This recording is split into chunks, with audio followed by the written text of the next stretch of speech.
34 pemain timnas Indonesia U17 dipanggil untuk seleksi Piala Dunia. Sebanyak 34 pemain timnas Indonesia U17 dipanggil untuk menjalani seleksi tampil di Piala Dunia U17 2023. Dr. PSSI pun melakukan pemantauan secara detail terkait kondisi para pemain itu. Para pemain timnas Indonesia U17 melakukan tes kesehatan di Medical Center PSSI GBK Arena Jakarta, Senin 10 Juli 2023. Sebanyak 34 pemain itu akan menjalani seleksi sejak 9 Juli sampai dengan 28 Agustus 2023. Itu merupakan tahapan seleksi awal yang akan dilakukan pelatih timnas Indonesia U17 Bima Sakti. Nantinya seleksi itu akan menerapkan promosi dan degradasi pemain. Skema itu hingga mendapat kerangka atau susunan pemain yang dibutuhkan.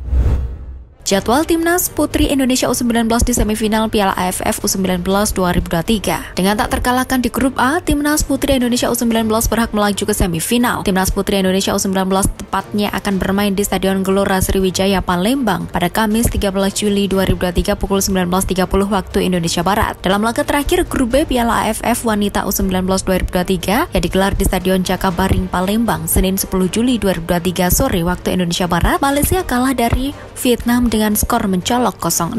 Kemenangan telak ini membuat Vietnam berhak lolos ke babak semifinal Piala AFF Wanita U19 2023 dengan status sebagai juara grup B. Indonesia dan Vietnam masih harus menunggu hasil pertandingan di grup C antara Thailand versus Myanmar untuk mengetahui siapa yang akan jadi lawan di babak semifinal. Raffi Ahmad girang, Rans Nusantara FC menang terus dan merajai klasmen BRI Liga 1.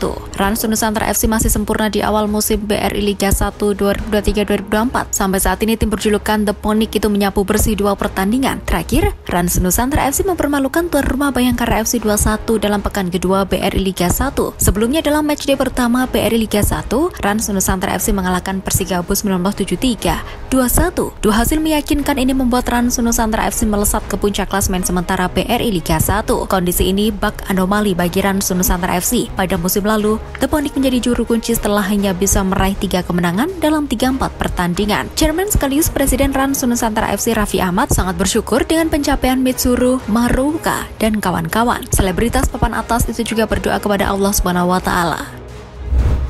Sintayong bisa panggil Mauro Zylstra untuk penyerang timnas yang masih mandul. Sekedar diketahui, Sintayong memanggil 2 penyerang tengah untuk mengarungi FIFA Matchday Juni 2023, yakni Dendus Setiawan dan Dimas Drajat. Kedua penyerang ini gagal mencetak gol di 2 laga bareng timnas Indonesia di FIFA Matchday Juni 2023. Melihat fakta di atas, Sintayong membutuhkan penyerang tajam untuk mengarungi ajang-ajang besar seperti kualifikasi Piala Dunia 2026 zona Asia dan Piala Asia 2023. Jika ia sosok penyerang NEC Nijmegen U21 dapat dijadikan pilihan. Penyerang yang dimaksud adalah Mauro Zylstra. Pesepak bola 18 tahun ini memang memiliki posisi asli sebagai gelandang serang. Namun Mauro Zylstra juga dapat diperankan sebagai penyerang. Menurut laporan akun Instagram Football Thailandnesia, Mauro Zylstra memiliki darah Indonesia dari sang ayah. Nenek Mauro Zylstra dari sang ayah merupakan asli Bandung, Jawa Barat. Muhammad Hasyim Zadeh mundur dari jabatan pelatih timnas futsal Indonesia. Kabar mengejutkan datang dari Muhammad Hasyim Zadeh. Pria asal Iran itu memutuskan untuk mundur dari jabatannya sebagai pelatih timnas futsal Indonesia. Kabar mundurnya Muhammad Hasyim Zadeh dari jabatan pelatih timnas futsal Indonesia diungkapkan secara langsung melalui akun Instagramnya. Menurut Hasyim Zadeh, keputusan mundur merupakan yang terbaik untuk semua pihak. Selama diasuh Muhammad Hasyim Zadeh, timnas futsal Indonesia mengalami peningkatan pencapaian yang cukup baik. Satu di antaranya adalah untuk pertama kalinya lolos dari fase grup pada AFC Futsal ASEAN Cup 2022. Muhammad Hasyim Zadeh memberikan doa terbaik untuk timnas futsal Indonesia pada masa depan. Hasyim Zadeh berharap futsal Indonesia bisa terus berkembang. Arema akhirnya memiliki Thailand untuk lengkapi slot pemain ASEAN. Siapa pemain asing Asia Tenggara ASEAN yang jadi bidikan Arema FC mulai ada titik terang. Manajer Arema WP Dwi Andreas mengaku sudah berkomunikasi dengan 1 pemain asal Thailand. Sebenarnya skor penjaga gawang Arema sudah punya 3 pemain. Teguh Amiruddin yang jadi pilihan utama dalam 2 laga. Sedangkan 2 nama lainnya, Adiksi, Lenzivio, dan Diki Agung. Sepertinya performa Teguh belum memuaskan pelatih dan manajemen Arema FC. Meskipun dia berhasil menepis 1 penalti saat melawan Dewa United, tapi dalam 2 pertandingan gawangnya sudah kemasukan 4 gol. Keputusan merekrut kiper asing sebenarnya sudah muncul setelah pertandingan melawan Dewa United, sehingga manajemen dan pelatih bergerak cepat dan mendapatkan kiper Thailand. Tapi identitasnya saat ini belum disebutkan. Seperti biasa, Arema baru merilis jika sang pemain sudah tiba di Malang.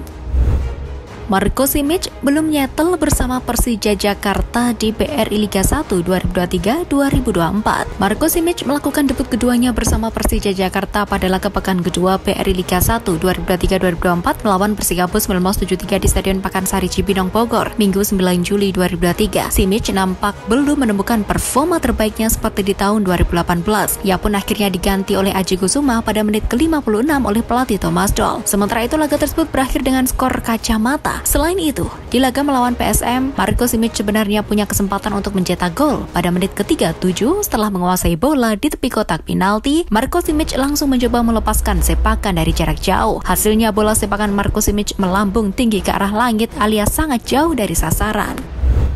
Iwan Bule sebut rumput JIS sudah standar FIFA. Ketua Umum PSSI periode 2019-2023 Muhammad Iriawan ikut bicara mengenai polemik rumput di Jakarta International Stadium (JIS).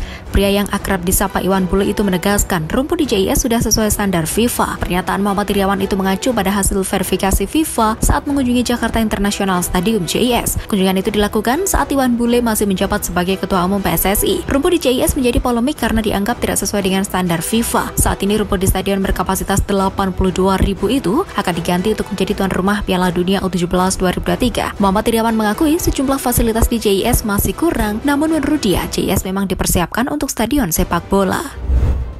Sudah kena sanksi FIFA, supporter JDT kembali menyalakan flare di stadion. Supporter klub Liga Super Malaysia Johor Darul Takzim JDT kembali menyalakan flare di dalam stadion. Ironisnya, sebelum itu mereka sudah terkena sanksi dari Federasi Sepak Bola Malaysia FAM. Aksi tersebut diulang saat menjamu Negeri Sembilan pada Sabtu 8 Juli 2023. Mereka menyalakan flare untuk merayakan kemenangan 2-0 tim kesayangan di Stadion Sultan Ibrahim Johor, Malaysia. Sikap tersebut pun mendapat perhatian dari banyak publik. Pasalnya mereka sebelumnya sudah dihukum karena melakukan hal yang sama. Menurut laporan media Malaysia, Makan Bola. Namun aksi mereka kali ini dilakukan setelah pertandingan. Menariknya, Makan Bola menyarankan agar peraturan flare di Malaysia bisa diperhalus. Menurut media Malaysia tersebut, flare dinilai sangat indah disaksikan. Menyalakan flare setelah laga dianggap tidak mengganggu jalannya pertandingan.